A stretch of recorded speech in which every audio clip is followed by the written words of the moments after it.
Those who lived nearby whispered tales of a curse, of shadows that lingered longer than they should, and of whispers that seemed to come from nowhere. Among the few inhabitants was Sarah, a young woman drawn to places lost in time.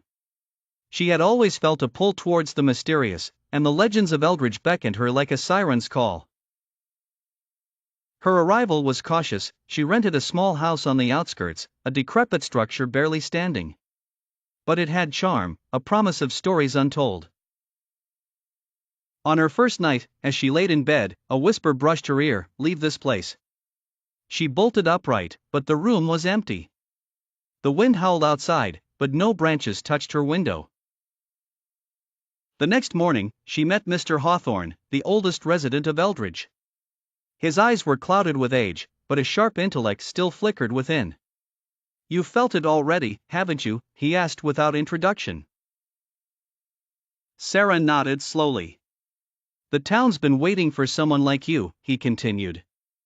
"Someone who listens." Over the next few days, Sarah delved deeper into Eldridge's past.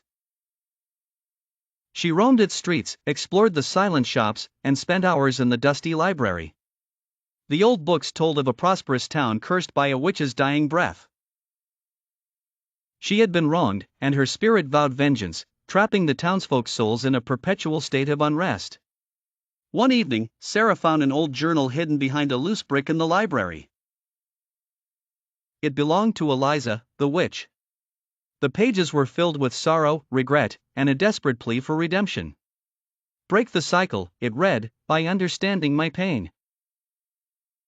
Sarah realized that Eliza had been misunderstood, punished for crimes she didn't commit. That night, as fog enveloped the town, Sarah walked to the old oak tree where Eliza was said to have been executed. She spoke to the shadows, to the wind, recounting Eliza's story, apologizing for the unjust punishment.